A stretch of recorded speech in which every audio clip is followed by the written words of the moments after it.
la pandémie qui règne et sévit sur tout le continent africain et bien au-delà, a une capacité de nuisance au-delà des questions humanitaires, mais surtout au niveau des entreprises, et ça décime à la fois l'homme et l'entreprise. À partir de ce moment-là, les organisations professionnelles ont un petit peu le devoir, l'obligation de s'impliquer, d'une part pour apporter leur concours à la force gouvernementale pour régler ces questions, mais en même temps pour solliciter les différents appuis institutionnels qu'elles peuvent avoir au profit de leurs membres entreprises.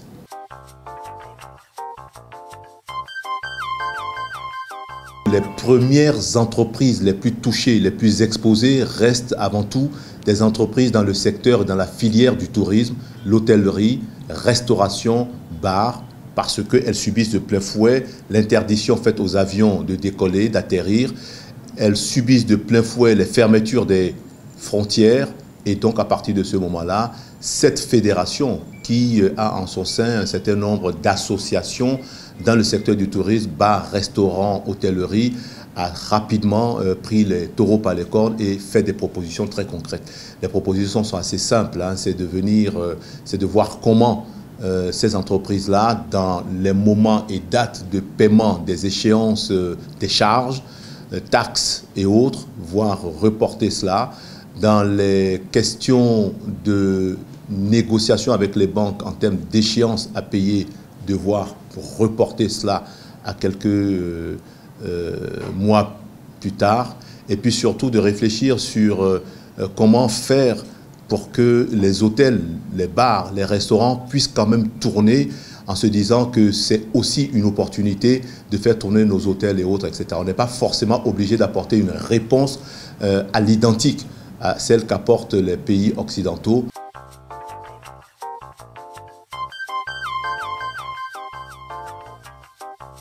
Ah oui, absolument. On pense même qu'on ait une très grosse contribution, parce que j'imagine, et je sais pour nous avoir sollicité déjà à plusieurs reprises, que les membres du gouvernement y travaillent sérieusement, ils sont à la tâche.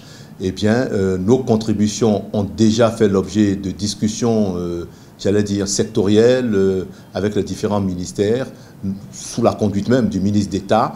Nous avons apporté quelques contributions et là, je crois que c'est d'aller très vite que de rédiger un mémorandum et de le leur soumettre. Ils en tireront des avantages certains, j'imagine bien.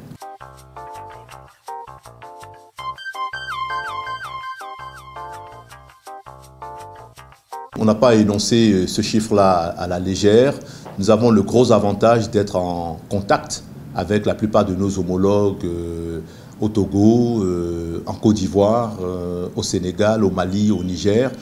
Et nous avons pu voir ce que eux ont fait comme estimation. Bien évidemment, toute chose n'est pas comparable.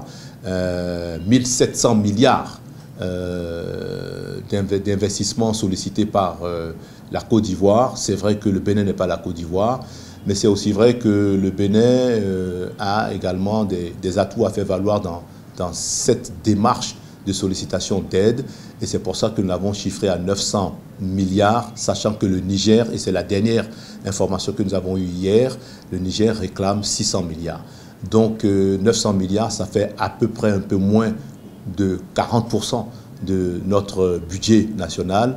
C'est également une part importante au secteur informel, c'est une part importante à la population vulnérable, c'est une part importante à celle des actrices qui travaillent au jour le jour, à qui il faut pouvoir apporter des concours. Vous imaginez bien que si l'État décide de dire que les factures relatives à l'électricité et à l'eau ne sont pas prises en compte, ou du moins va être prises en charge par l'État, c'est aussi de l'argent que l'État sort en direction de l'entreprise SB2E et SONEB.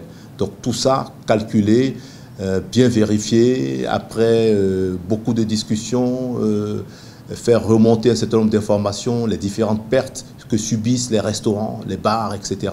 On a pu faire cette évaluation à tout le moins, j'allais dire, objective.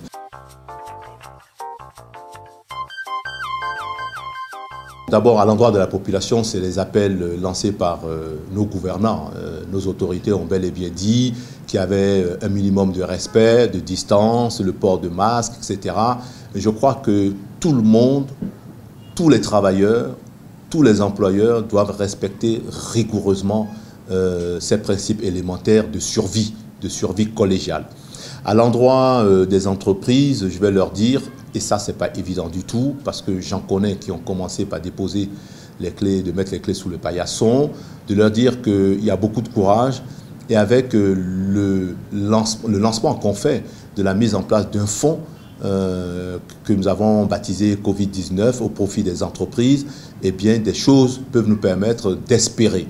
À l'endroit du gouvernement, c'est vraiment d'être à la tâche, de prendre en considération toutes les demandes des unes et des autres, en tout état de cause, de toutes les parties prenantes, au premier rang desquelles se trouvent naturellement les entreprises.